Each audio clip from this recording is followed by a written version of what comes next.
রব্বিরহামহুমা কামা রব্বায়ানি সগীরা। হে আমাদের রব, তাদের দুজনের প্রতি রহমত প্রদর্শন করুন, যেভাবে তারা শৈশবে আমাকে লালন পালন করেছেন। বাবা মা যে পরম স্নেহ মমতা দিয়ে একজন সন্তানকে লালন পালন করেন, সৃষ্টি জগতের কোনো কিছুর সাথেই তার তুলনা হয় না। এই মমতায় কোনো স্বার্থ নেই, নেই কোনো শর্ত।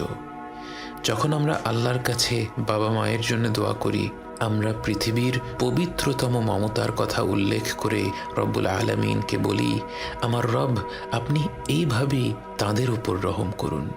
বাবা মায়ের জন্য এই দোয়াটি পবিত্র কোরআনের মাধ্যমে আল্লাহই আমাদের শিখিয়েছেন। অথচ আমরা যদি শুধু বলতাম রব্বিরহামহুমা, এটাও একটা সম্পূর্ণ দোয়া।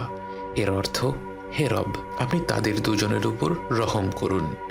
কিন্তু আল্লাহ আমাদের শিখিয়েছেন রব্বিরহামহুমা কামা রব্বায়ানি সগীরা। শৈশবে তারা কতটা স্নেহ মমতা ভরে আমাদের লালন পালন করেছেন, এ কথা উল্লেখ করতে গিয়ে আমাদের মনে পড়ে যায় তাদের অজস্র আত্মত্যাগের কথা। এই পৃথিবীর বুকে আমরা ভূমিষ্ঠ হওয়ার আগে থেকেই বাবা মায়ের আত্মত্যাগ আরম্ভ হয়ে যায়।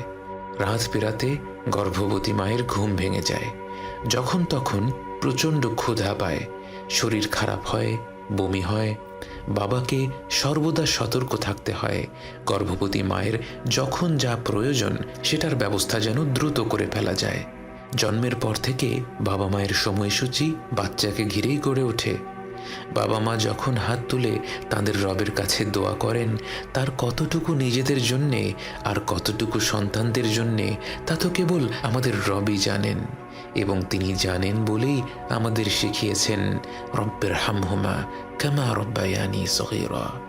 এই রব, আপনি তাদের দুজনের উপর রহম করুন, যেভাবে তারা শৈশবে আমাকে লালন পালন করেছেন। এই দোয়াটির মাঝে একটি উপলব্ধিও কাজ করে বটে। বড় হয়ে বাবা মায়ের জন্য যতই করি, কখনোই তা যথেষ্ট হবে না। তাদের প্রতিটি চাহিদা পূরণের চেষ্টা করলেও তো তাদেরকে এমন নিঃস্বার্থভাবে ভালোবাসতে পারবো না, যেমনিভাবে তারা ভালোবেসে আমাদের বড় করেছিলেন। তাই নিজেদের সর্বোচ্চ চেষ্টাটা করে এর পাশাপাশি রব্বে করিমের কাছেই সাহায্য চেয়ে বলা, আমরা তো তাদেরকে সেই রহমতটা প্রদর্শন করতে পারি না ইয়া রব। আপনি তো রহমান, আপনি তো রাহিম, আপনি তাদেরকে সেই পরম মমতা প্রদর্শন করুন। রব্বিরহামহুমা কামা রব্বায়ানি সগীরা। জীবিত বাবা মায়ের জন্য শ্রেষ্ঠ দোয়া রব্বিরহামহুমা কামা রব্বায়ানি সগীরা। যে বাবা মা ইন্তেকাল করেছেন তাদের জন্যেও শ্রেষ্ঠ দোয়া রব্বিরহামহুমা কামা রব্বায়ানি সগীরা। কত ভাগ্যবান সেই বাবা মা যাদের সন্তানেরা প্রতিদিন রবের কাছে মনের অন্তঃস্থল থেকে তাদের অসীম স্নেহ মমতাকে স্মরণ করে বলে রব্বিরহামহুমা কামা রব্বায়ানি সগীরা। কত অভাগা সে সন্তান যে সারাদিনে একটি বারও মাত্র কয়েকটি মুহূর্ত ব্যয় করে তার রবের কাছে মাথা নত করে অন্তরটাকে উজাড় করে দিয়ে বলতে পারে না রব্বিরহামহুমা কামা রব্বায়ানি সগীরা।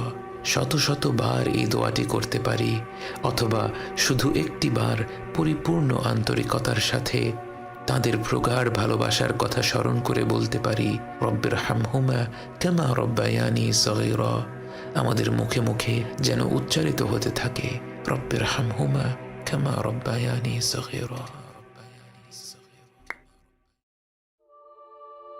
আমার ভাই ন্যায়ের জন্যে স্লোগান দিয়েছিল, তারা তার কণ্ঠস্বরটা ছিনিয়ে নিল। আমার রব, আপনি কোথায়? চোখ ভরা আগুন নিয়ে সে অবিচারের মুখোমুখি হয়েছিল। আজ সে চোখ দুটি নিস্তেজ হয়ে গেল। আমার রব, আপনি কোথায়? বুক ভরা স্বপ্ন নিয়ে সে দেশটা গড়তে চেয়েছিল।